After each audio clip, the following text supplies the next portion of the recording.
Merci Denis pour cette introduction. Bonjour à tous, bienvenue à ce deuxième congrès. Je suis particulièrement honoré d'être invité à l'inaugurer, à l'introduire. Alors, vous avez choisi un sujet, le capital humain, l'humain, clé de voûte.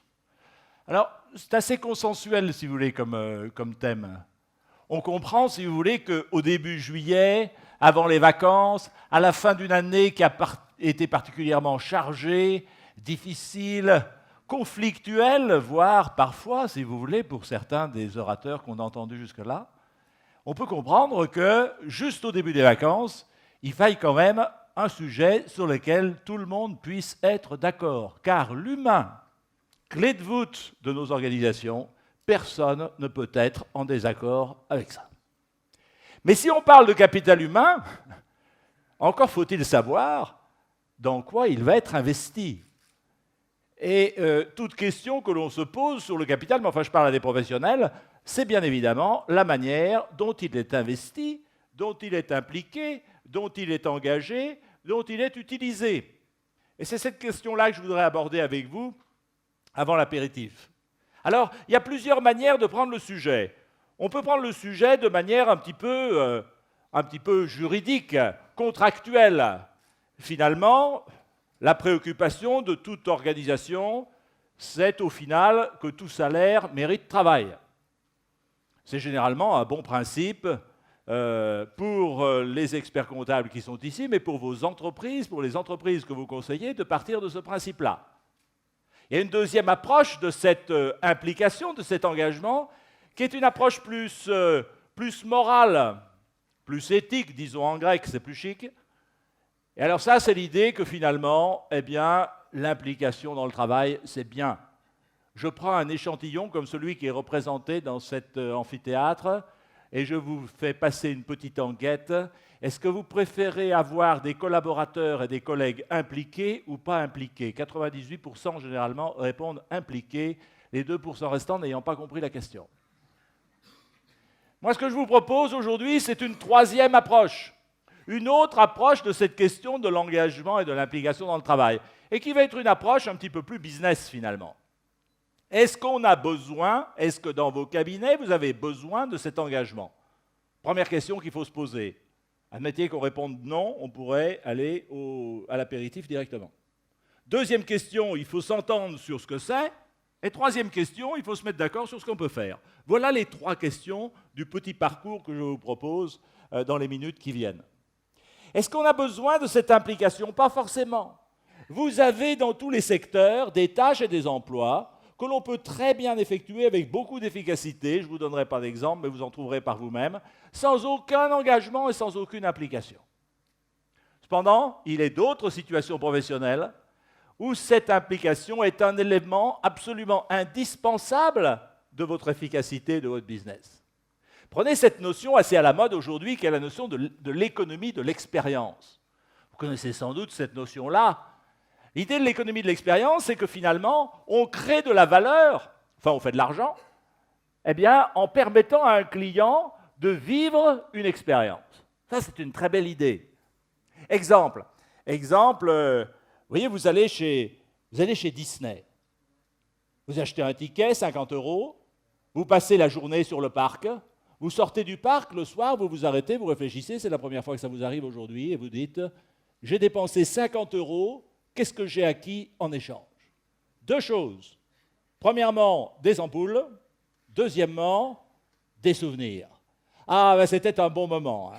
Ah, c'était sympa, non? C'était bien. Hein. Et puis au moins, ça fait. Vous êtes tranquille pour 2 ans maintenant. Alors après, vous continuez de réfléchir et vous vous dites, oui d'accord, mais essayons d'être un petit peu plus précis. Comment se fait-il que j'ai eu l'impression de vivre quelque chose d'important? D'où ça vient?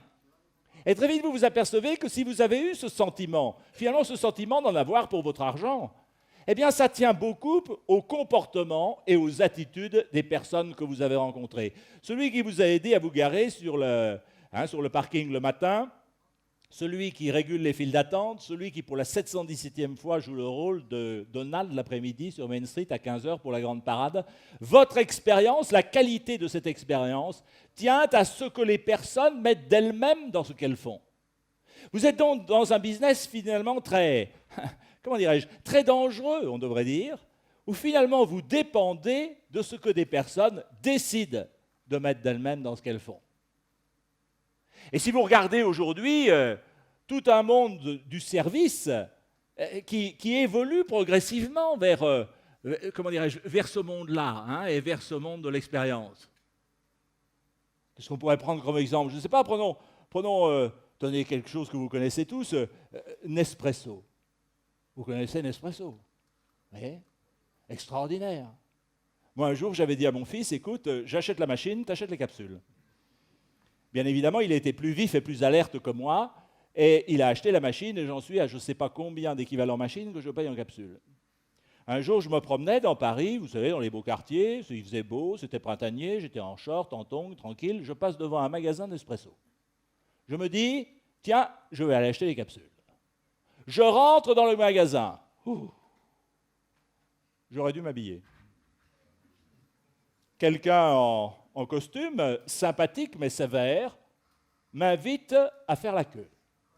Déjà tout de suite, ça vous remet à votre juste place. Arrive mon tour, la jeune femme me regarde et me dit « Vous avez la carte ?» Non. Et quand je lui dis non, je lis sur son visage que je suis en train d'augmenter ses risques psychosociaux. Elle se retourne vers l'écran de son ordinateur. Pendant de longues secondes de silence qui durent des siècles, et après elle se retourne vers moi et elle me dit « Je vais voir ce que je peux faire pour vous. » Tout n'est pas perdu. Quelques nouvelles secondes de silence insupportables. Et alors là, vous savez ce qu'elle fait? Elle m'autorise à acheter des capsules. Oh, j'ai acheté 2 fois ce que j'avais prévu en me disant, finalement, la prochaine fois, elle ne sera peut-être pas aussi gentille. Et je suis ressorti avec 63 €, si vous voulez, de capsules, avec le sentiment qu'on m'avait fait un grand honneur de m'autoriser à en acheter. Moi, j'écris un bouquin par an, personne ne les achète. Et là, vous avez du café, si vous voulez, qui coûte très très cher. Et là, ça se vend sans problème. Alors, bien évidemment, les plus, comment dirais-je, je ne sais pas si c'est les plus grincheux de Mohamed tout à l'heure, mais vont dire, ouais, mais tout ça c'est du marketing. Tiens, qu'est-ce qu'il y a dans le marketing? Dans le marketing, il y a un concept. Dans le marketing, il y a des process. Et quand on connaît un peu le système Nespresso, on est impressionné, si vous voulez, par la précision des process qui sont en place. Sur les gestes, sur les postures, sur les argumentaires. Mais seulement, il y a aussi, le comportement et l'attitude du vendeur, de l'ambassadeur café. Ça veut dire que finalement, l'activité de distribution est en quelque sorte comme du théâtre. Au théâtre, il ne vous suffit pas d'avoir une belle mise en scène et un beau décor. Au théâtre, il ne vous suffit pas d'avoir une bonne pièce, un bon texte. Au théâtre, il faut également que des acteurs jouent bien. Vous êtes dans une activité de distribution apparemment. Non, vous êtes dans une activité théâtrale, une activité d'expérience, une activité où la satisfaction de vos clients va se jouer dans la qualité de la relation qu'ils vont avoir avec quelqu'un. Et la qualité de cette relation qu'ils ont avec quelqu'un, dépend de ce quelqu'un principalement.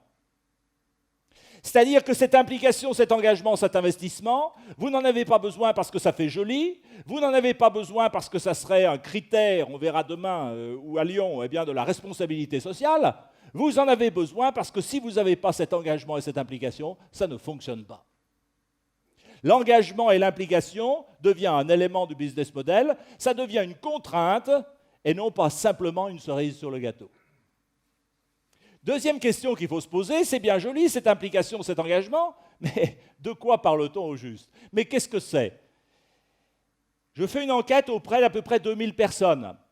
Je leur pose la question suivante, rappelez-vous un moment où vous étiez très engagé dans votre travail, dans le passé, vous pouvez faire l'exercice pour vous-même, je ne ramasse pas, et essayez de vous souvenir très précisément et concrètement de ce qu'était ce moment. Et quand vous êtes en plein flashback, si vous voulez, vous essayez de vous rappeler quels étaient les principaux sentiments, les principales émotions que vous aviez à ce moment-là. J'ai fait l'enquête, je vous dis, auprès d'à peu près 2000 personnes. Pour 46% des répondants, 46% c'est énorme, parce que les personnes ont répondu à cette question ouverte. Je ne leur ai pas fait cocher des cases sur un questionnaire, question totalement ouverte. 46% des gens me répondent, eh bien monsieur, quand j'étais très impliqué dans mon boulot, eh bien j'avais un sentiment d'utilité. Je contribuais, je faisais, je réalisais, toute une thématique autour du concret. Finalement, quand quelqu'un évoque, repense à un moment de forte implication, eh bien, la première tonalité, c'est le concret. Jamais personne ne m'a dit, eh écoutez, monsieur, quand j'étais très impliqué dans mon boulot, eh bien, au niveau de mon karma, je ressentais une proximité étroite entre mes valeurs personnelles et les valeurs du cabinet. Oh, oui, management un petit peu space, vous voyez, un peu gourou, un peu planche à clous, fumant de l'encens, ou mieux si vous avez. Non, l'implication et l'engagement dans le travail, ça se joue dans le concret des choses, dans le concret du travail. Pour 45% des répondants, eh bien, le mot qui est arrivé, c'est le mot de plaisir. Plaisir, satisfaction, bonheur, joie, c'était super. 2 choses à savoir sur le plaisir au travail. Première chose, quand vous repérez ce qui apporte du plaisir à quelqu'un dans son travail, vous êtes parfois surpris. Alors bien évidemment, je vous avertis tout de suite, il ne faut pas aller demander aux gens « parlez-moi de votre plaisir au travail ». Alors là, s'ils sont de bonne humeur, ils éclatent de rire, s'ils ne sont pas de bonne humeur, ils appellent SOS Psychiatrie. Maintenant, ça ne va pas dans le plaisir au travail. Enfin, le plaisir au travail, pour beaucoup de personnes, si vous voulez, c'est de l'ordre de l'oxymore. Vous savez ce que c'est qu'un oxymore? C'est quand vous rapprochez 2 termes qui ne vont pas du tout ensemble. Par exemple, clarté obscure, impôt provisoire. Et il y a des...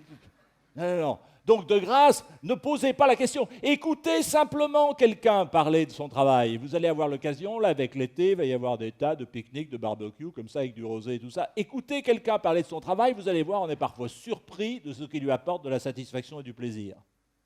Il y a quelques années, j'étais dans une banque. Et dans cette banque, il y avait un job à l'époque qui était véritablement le job de base, celui qu'on donnait aux stagiaires l'été, ou alors le job pour celui qui vraiment commençait de travailler dans la banque, il ne savait même pas ce qu'était un débit, un crédit. Et le poste consistait, je suis sûr que certains d'entre vous le connaissent, voire l'ont pratiqué, ce job-là, eh bien, vous savez, quand vous avez un chèque, vous avez au bas du chèque, vous avez des chiffres qui sont écrits avec une écriture un petit peu, une police de caractère un peu particulière. Vous avez le numéro du compte, le numéro du chèque. Il s'agit d'imprimer avec la même police de caractère le montant du chèque.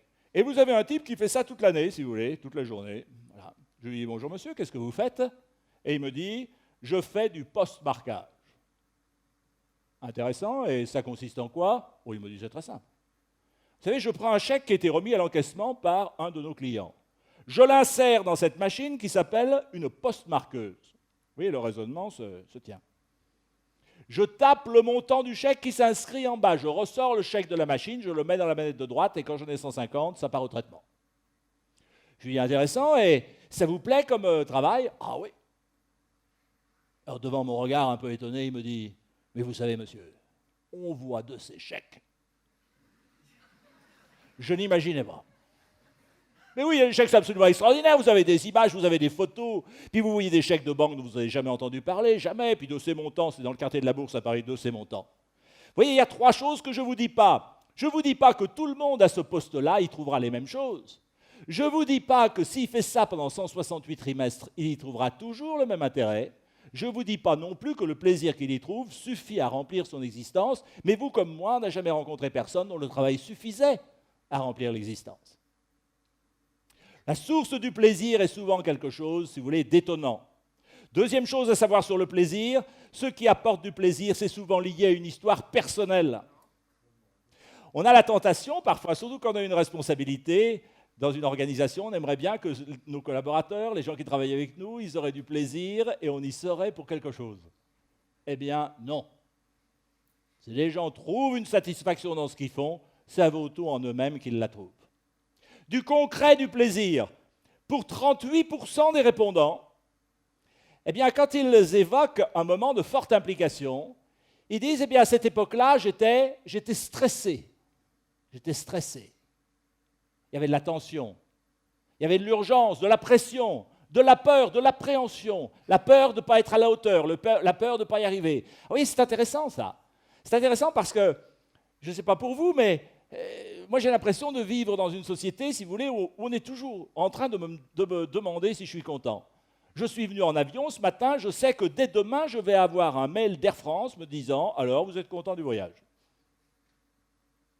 Vous allez dans n'importe quelle manifestation, je pense qu'à ce congrès, ça va être le cas, à la fin du congrès, vous allez avoir la happy sheet. Alors, heureux. Quoi que vous fassiez, on est toujours en train de vous demander si vous êtes content. Vous avez remarqué ça? Quoi que vous fassiez. Hein. Un jour, je me souviens, on demandait même aux Français, c'était à France Info, donc c'est quand même de l'info si vous voulez, hein, et on donnait le pourcentage de Français qui étaient satisfaits de la manière dont on avait traité le problème de la maintenance du porte-avions Charles de Gaulle. Ben vous savez, quand vous apprenez ça le matin, sans avoir été prévenu, en plus le Nikkei a plongé à Tokyo pendant la nuit, la journée commence mal. Et vous imaginez ?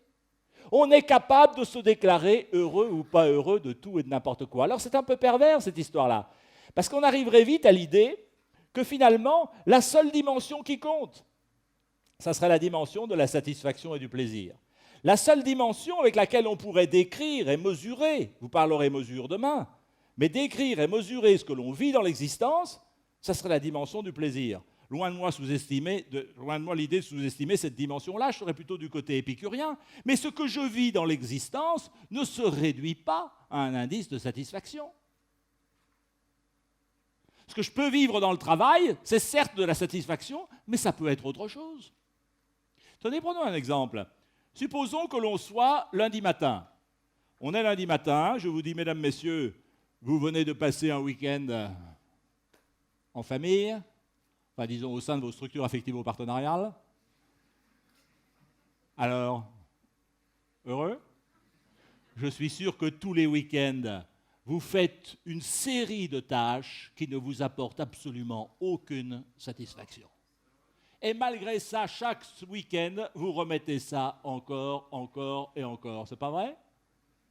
Ça veut dire quoi? Ça veut dire que la seule satisfaction n'est pas la seule dimension avec laquelle on peut mesurer finalement ce que l'on vit. Et puis alors, dans 30% des cas, les gens disaient quelque chose d'intéressant. Ils disaient, eh bien finalement, quand j'étais très impliqué, il y avait de la fierté, de la reconnaissance, de la valorisation. Ouais.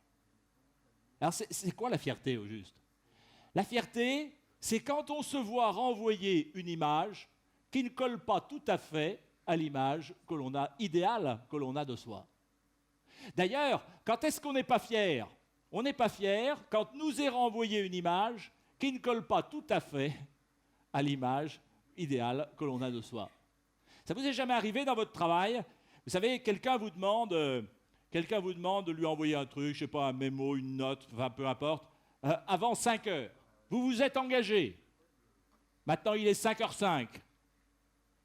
Vous relisez une dernière fois ce que vous avez écrit sur l'écran de votre ordinateur.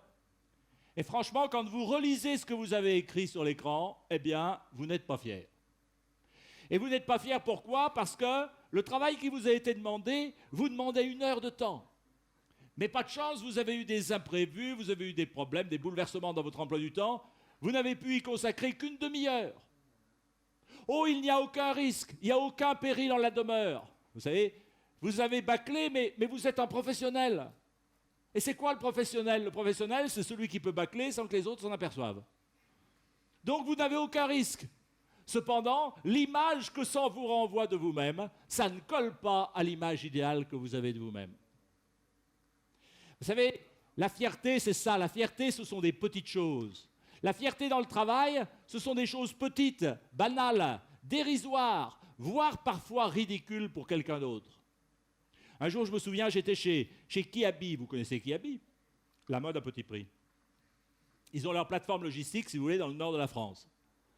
Alors j'avais une réunion, là, j'arrive un petit peu tôt, je vais prendre un café, je discute avec un type qui travaille sur la plateforme logistique, un cariste. Et le gars, il m'explique, il me dit, vous savez, monsieur, quand je me promène et que je passe devant un de nos magasins, je vois notre enseigne Kiabi.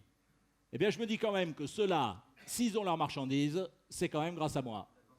Alors vous lui expliquez la globalisation, de la financiarisation, de la globalisation, de la mondialisation. Mais lui, c'est comme ça qu'il le vit. Vous pouvez lui dire qu'il a tort, vous pouvez lui dire qu'il est ridicule. Lui, c'est comme ça qu'il le vit. Un jour, je me souviens, j'étais chez Veolia. Vous savez, Veolia Propreté, c'est-à-dire les déchets. Alors je marchais sur un site avec un site, tout d'un coup, le type qui est avec moi s'arrête et puis il me dit mais qu'est-ce qu'ils m'ont fait là, mais ça va pas là. Regardez-moi ça, le tas d'ordures qu'ils m'ont fait. Mais enfin, un tas d'ordures, monsieur, il faut que ça soit propre. Vous voyez, un tas d'ordures, il faut que ça soit propre. C'est pas immédiat au niveau du concept. Vous travaillez chez Carrefour. Vous avez embauché à 6 heures ce matin. Vous avez mis en place vos rayons. Maintenant, il est 9h moins 5. Les grilles du magasin sont encore baissées. Les premiers clients atteints de la fièvre acheteuse sont déjà là à piétiner devant les grilles encore baissées pour être les premiers à pouvoir acheter leurs 2 bouteilles d'huile pour le prix de 4. Vous profitez des 5 dernières minutes de calme pour siroter un petit café bien mérité. Et en sirotant votre petit café bien mérité, vous contemplez la pyramide régulière de choux-fleurs de Bretagne que vous avez dressée sur votre étal. C'est beau, une pyramide de choux-fleurs. S'il n'y avait pas tous ces fichus clients qui viennent dans le service, vous repassez dans 1 heure, eh bien, c'est la bérésina totale. Un magasin, ça devrait être interdit aux clients.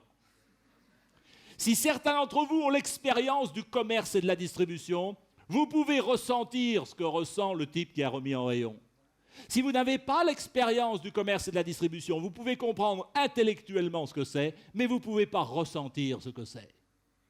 La désespérance d'un supermarché le samedi à 19h, avec les rayons à moitié vides, le sol sale, les clients qui ont fait tomber les boîtes et puis ils ne les ont pas ramassées, et il faut assez de fric. La tristesse que ça représente. Vous pouvez comprendre intellectuellement, si vous n'avez pas d'expérience du commerce. Vous ne pouvez pas ressentir ce que c'est. Moi, vous savez, je suis prof, alors forcément, de temps en temps, ça m'arrive quand même. Voilà, je fais un cours, j'ai l'impression que ça s'est bien passé, donc je suis content, je suis fier. Alors je rentre chez moi, j'en parle à mon fils. Mais mon fils, étant donné les difficultés qu'il a avec cette profession, les enseignants, déjà, il se demande comment son père peut faire un métier pareil. En plus, en tirer du plaisir et de la fierté, alors là, ça confine au vice. Mais dites donc, chacun d'entre vous, ça vous est jamais arrivé? Vous savez, vous êtes au bureau, puis vous avez un job à faire, une tâche, là, un dossier embêtant, un truc que vous repoussez. Ça fait des jours que vous repoussez. Tous les matins, vous dites « je vais le faire », et puis vous ne le faites jamais. Un jour, vous prenez le taureau par les cornes, vous dites « ce soir, je ne pars pas tant que je n'ai pas fait ça ». Et puis vous bossez, ça y est, vous avez terminé le truc. Vous avez le DIF. Vous savez le DIF, la dilatation intérieure de la fierté. Les gars, vous sentez que ça dilate à l'intérieur, si vous voulez. Alors vous êtes tellement content, vous rentrez chez vous le soir, et vous leur expliquez chez vous tout ce que vous avez fait. Et chez vous, ils s'en tapent totalement. La seule chose qu'ils vous disent, c'est « t'aurais mieux fait de penser à prendre du pain ». Ça vous est jamais arrivé, ça? Ce qui rend fier quelqu'un dans son travail, ça ne veut absolument rien dire pour quelqu'un d'autre. C'est peut-être pour ça qu'on a sur le travail le discours du « ça va comme un lundi », vivement la retraite et vivement les vacances et je sais pas quoi. Pourquoi? Non pas parce que c'est ce qu'on pense fondamentalement, mais tout simplement parce que ce que l'on vit de fort dans son travail, ce n'est pas partageable avec quiconque. Voilà le concret, le plaisir, la tension, la fierté. Alors bien évidemment, il y a une question qui vous brûle les lèvres, c'est vous dire, bon, ben, c'est bien joli tout ça, mais qu'est-ce qu'on peut bien faire pour impliquer quelqu'un? Eh bien, il n'y a pas grand-chose à faire. Voilà, est-ce qu'il y a des questions? Quand je dis qu'il n'y a pas grand-chose à faire, ça veut dire que si jamais il y avait quelque chose, la molécule, le virus de l'implication, de l'engagement, vous n'auriez pas attendu le 2 juillet 2014, si vous voulez, ou le 1er juillet, 2014, eh bien, pour le découvrir. Vous le sauriez déjà, vous l'auriez déjà appliqué, pas qu'au bureau, mais également chez vous. Et si c'est moi qui avais découvert la molécule de l'implication, ne le prenez pas mal, mais on n'aurait pas eu le plaisir de se rencontrer. Je serais certes à Marseille, mais plutôt dans le port de Plaisance. Donc, bien évidemment, la solution, la clé de cette implication, ça ne va pas être une clé facile. Il n'y a pas de truc, il n'y a pas de formule magique. Non, il n'y a qu'une seule idée qu'il faut avoir en tête, et c'est cette idée-là que je voudrais développer pour terminer. Dites-vous bien qu'il existe des conditions nécessaires de l'implication. Si ces conditions nécessaires ne sont pas remplies, les gens ne s'impliquent pas, ne s'engagent pas. Et si ces conditions nécessaires sont remplies, vous n'êtes pas sûr qu'ils s'engagent. Mais ça veut dire que notre responsabilité à tous, pas simplement comme patron, pas simplement comme manager, pas simplement comme collègue, c'est la responsabilité de tous. Eh bien, c'est de faire en sorte que ces conditions nécessaires soient remplies. Alors vous allez me dire, quelles sont ces conditions nécessaires? Eh bien, il y en a 47. La première. Non, rassurez-vous, il n'y en a que 3. La première, c'est ce que je pourrais appeler la cohérence. Comment voulez-vous que je m'engage dans un truc si je ne comprends rien? Je ne comprends rien. Attends, mon patron, là, quand j'écoute ce qu'il me dit, je regarde ce qu'il fait, c'est du dédoublement de la personnalité caractérisé. De toute façon, ce qu'il m'a dit hier, ce qu'il m'a dit l'autre semaine, il a dû se passer quelque chose entre les deux. Il a dû rentrer dans une secte où il s'est mis à fumer la moquette, où il a arrêté de la fumer. Si j'ai l'impression de ne rien comprendre, comment voulez-vous que je puisse m'impliquer? L'important, finalement, dans un cabinet, dans une équipe, l'important, c'est pas d'être d'accord. On s'en fiche de ne pas être d'accord. L'important, c'est de se comprendre. Alors vous allez me dire, ah ouais, d'accord. Donc en fait, il faut communiquer. Surtout pas. Non. En fait, il faut communiquer quand il n'est pas nécessaire de communiquer. Et je le redis si vous voulez prendre en note. En fait, il faut communiquer quand il n'est pas nécessaire de communiquer. Quand est-ce qu'il n'est pas nécessaire de communiquer? Quand tout est évident. Quand on partage des références communes. Eh bien, quand on partage des références communes, il faut se les dire et se les répéter. Plus vous vous dites et vous vous répétez des références communes, quand tout va bien, plus ces mêmes références communes deviennent crédibles quand tout va un peu moins bien. Et ces références communes, c'est quoi dans un cabinet? Mais c'est ce qui tient au métier, ce qui tient au client, ce qui tient à la technicité, ce qui tient à quelques règles, si vous voulez, du travailler ensemble. Ce que je vous dis là est d'une trivialité absolue, c'est ce que vous faites chez vous. Enfin, vous faites ce que vous voulez chez vous, remarquez, ça ne me regarde pas, mais moi, chez moi, c'est ce que je fais. Chez moi, quand arrive le jour de notre anniversaire de mariage avec ma première femme, eh bien, je l'invite à dîner. C'est quand même gentil. Je ne suis pas obligé. Et on ne va pas au caboulot du coin, je vais sur Internet, on prend 2 croûtons, 3 cuillères à café, un truc qui est de la tenue, on prend fromage et dessert. Puis on a des serviettes en tissu, si vous voulez, du vin en bouteille, pas en pichet. On met même des chandelles, c'est pas pratique pour parler, mais ça fait un peu comme dans les séries. Alors, vous savez, ça se passe toujours à peu près de la même manière, à force. Au début, on parle de choses et d'autres. Les gamins, les factures, enfin, ce genre de choses. Puis au fur et à mesure que le dîner progresse, forcément, ça devient plus personnel, plus intime. Alors arrive un moment, je la regarde et je lui dis « Je t'aime ». Alors elle me répond « Moi aussi je m'aime ». Oui, c'est important d'être d'accord sur quelque chose. C'est comme ça que les couples durent, quand on est d'accord sur quelque chose. J'imagine une seconde que mon épouse ait suivi une formation management. Dieu l'en préserve. Elle devrait normalement me dire « Mais enfin, mais arrête, tu me l'as déjà dit il y a 30 ans, si jamais ça change, tu m'envoies un tweet ». Pourquoi l'histoire est-elle idiote? L'histoire est idiote si vous y réfléchissez bien, parce que le couple, la famille, la structure affectivo-partenariale polygonale, c'est la seule société humaine où on n'arrête pas de se dire ce que l'on sait déjà, sans que ça paraisse bizarre le moins du monde, tous autant que vous êtes. Vous avez tous quitté votre domicile ce matin, puis vous avez exprimé aux vôtres l'affection que vous leur portez, vos propres gestes, vos propres mots. Ce soir ou demain, quand vous allez rentrer, et supposons qu'ils soient encore là, je ne veux pas être oiseau de mauvais augure. Vous allez leur réexprimer l'affection que vous leur portez. Et personne ne va vous dire, tu me l'as déjà dit en partant. Ça ne va pas se produire. Pourquoi on le fait dans la vie privée? On le fait parce qu'on renforce la relation, on renforce le lien. Ne communiquez pas, renforcez le lien. Ce n'est pas la même chose. Et ça, ce n'est pas moi qui le dis, je veux dire, Shakespeare l'avait dit déjà. Vous vous souvenez de Shakespeare? Shakespeare, Othello, il est persuadé que sa femme le trompe. Alors, il faut dire que Iago, il a un peu mis du sien, il faut bien reconnaître. Alors, Othello va voir sa femme, Desdémone, et lui dit « Tu me trompes? Non. Tu me trompes? Non. Tu me trompes? Non. » C'est un opéra aussi. Elle a beau lui dire non sous tous les tons. Il ne la croit pas. Le ver de la jalousie est rentré dans le fruit. Il ne la croit pas. À la fin, il la tue. Qu'est-ce qu'il fasse? Mettez-vous à sa place.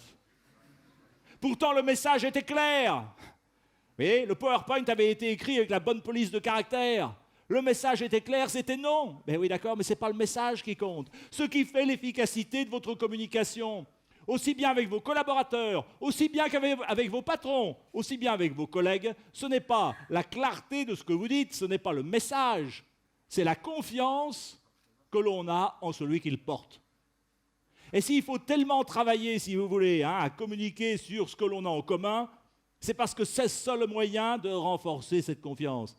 Alors si dans les structures où vous vous trouvez, qui sont souvent de taille quand même qui reste humaine, je veux dire, si vous ne travaillez pas là-dessus, vous passez à côté d'un gros avantage. Cohérence. Il y a une deuxième condition, c'est la réciprocité. Comment voulez-vous que je puisse m'impliquer dans mon boulot si ce n'est pas donnant-donnant? Ah, vous allez me dire, ça c'est les sous. Tout à fait. Tout à fait. C'est les sous. L'argent. C'est ça. Mais ce n'est pas que ça. Il y a une façon un peu bizarre que l'on a d'approcher les choses où on considère, curieusement, si vous voulez, que quand quelque chose est important, rien d'autre ne peut l'être. C'est quand même un peu bizarre. Un jour, ma première femme m'a dit, tu sais, tu es un mec bien, mais tu n'es pas que ça. Alors, je ne sais pas comment vous le comprenez, vous. Mais moi, je réfléchis depuis, je médite cette phrase, si vous voulez, sans en avoir encore totalement percé le mystère. Et c'est une phrase qui est intéressante parce qu'elle nous dit quoi? Elle nous dit que si quelque chose est important, ça ne veut pas dire que rien d'autre ne peut l'être. Si bien évidemment, le capital humain, la manière dont je suis traité, dont je suis rémunéré, dont je suis promu, dont je suis formé, etc. est importante, ça ne veut pas dire que parce que c'est important, il n'y a que ça d'important. Qu'est-ce qu'il y a d'autre d'important? Ce que me montrent toutes mes études, c'est que la variable qui est toujours corrélée à l'implication, c'est la qualité perçue des relations humaines au travail. C'est toujours une variable corrélée avec l'implication. En fait, dans un cabinet d'expertise, pas plus que dans n'importe quelle autre institution, on ne travaille pas. On ne travaille pas, on travaille avec. C'est-à-dire, et en plus, le plus souvent, avec des gens que je n'ai pas choisis et des gens que je n'aime pas forcément. La collaboration au sens étymologique du terme, en latin cum laborare, travailler avec, c'est une caractéristique fondamentale du travail. Une dimension essentielle de l'expérience professionnelle. Ça veut donc dire que cette réciprocité, elle se joue dans les relations. Et vous le savez bien, quand vous rentrez le soir chez vous, vous en avez marre après votre journée, vous vous allongez sur votre lit, vous commencez à vous relaxer, et alors là, vous commencez à repenser au boulot. Aïe, aïe, aïe, aïe, aïe, aïe, vous vous dites, si je repense au boulot, je ne dors plus. Forcément, plus on pense qu'on ne doit pas y penser, plus on y pense, tu penses. Qu'est-ce qui vous empêche de dormir le soir? Ce n'est pas votre rémunération, vous êtes habitué à ce qu'elle soit faible. Ce qui vous empêche de dormir, en général, c'est quelque chose qui s'est produit dans une relation. C'est souvent là qu'est la pointe, finalement, de son expérience du jour. Cohérence, réciprocité, et la troisième et dernière condition, et j'en aurai terminé, eh bien, c'est l'appropriation. Comment voulez-vous que je m'implique dans mon boulot si ce n'est pas un peu mon truc? Mon projet, mon client, mon équipe, mon ce que vous voulez. Une appropriation qui est souvent affective. Dans l'enquête dont je vous parlais tout à l'heure, je demandais aussi aux personnes qui se rappelaient une situation de forte implication, je leur demandais, mais comment votre manager vous manageait-il à l'époque? Vous savez ce que répondent les 2/3 des répondants? Question ouverte. Les 2/3 de répondants vous disent, mon patron? Quel patron? J'avais un patron? Alors vous avez ceux qui vous la jouent, sonate pour violon et pipeau, mouvement numéro 1. J'avais de l'autonomie, de la liberté, j'avais carte blanche, j'avais de la délégation. Il y a ceux qui vous disent, tu parles, il n'était jamais là. J'étais pas managé, il était lointain, il était absent, il m'a laissé me débrouiller tout seul. Dans les deux cas, le patron absent. Vous croyez que les 2/3 des patrons sont absents? Moi, j'en crois pas un mot. Ce que je crois, c'est que dans le travail, comme dans tous les autres compartiments de l'existence, quand je suis très engagé dans quelque chose, c'est comme si j'étais seul au monde. Vous savez, un petit peu comme ces sportifs, si vous voulez, absolument extraordinaires. Vous savez, ces types qui font des choses fabuleuses, qui font honneur à l'humanité. Vous savez, ce type qui traverse le Pacifique Sud à la nage avec des sacs de plomb aux pieds pour que ça dure plus longtemps. Alors il nage pendant 6 ans, si vous voulez, et au bout de 6 ans, il arrive au bout, il y a la télé qui lui dit « Alors, heureux ?» De qui il parle à ce moment-là? Il ne parle pas des équipes d'assistance, il parle de lui. Je ne critique pas. Hein. Vous allez faire, dans quelques semaines, là, au mois de juillet, c'est super, vous allez faire une ascension dans le massif du Mont Blanc, vous savez, superbe ascension. Vous redescendez dans la vallée le soir, vous allez prendre l'apéritif. De qui vous parlez? Du guide? Vous ne parlez pas du guide, vous parlez de vous et de votre expérience. Donc vous voyez cette appropriation, pouvoir s'approprier ce qu'on fait. La cohérence, la réciprocité, l'appropriation. Mon dernier mot là-dessus, c'est de dire de ces conditions nécessaires, de ces conditions qui sont nécessaires pour l'engagement finalement de quelqu'un dans son boulot. Je veux dire, on en est tous et chacun responsables. Ce n'est pas qu'une question de patron, ce n'est pas qu'une question de manager, c'est une question de collègue aussi. Tous, dans la manière dont on aborde son travail, on peut remplir ou non une des conditions de cet engagement des autres. Voilà un petit peu comment dirais-je, peut-être le thème un peu qualitatif sur cet engagement dans le travail que je vous propose en démarrage de ce congrès.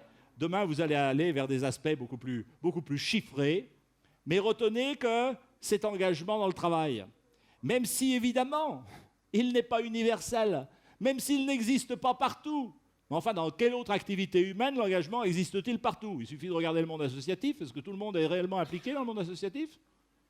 Il suffit de regarder les clubs sportifs. Est-ce que tout le monde est véritablement impliqué dans les clubs sportifs? Le travail, c'est la même chose. Mais en tout cas, c'est quelque chose de possible.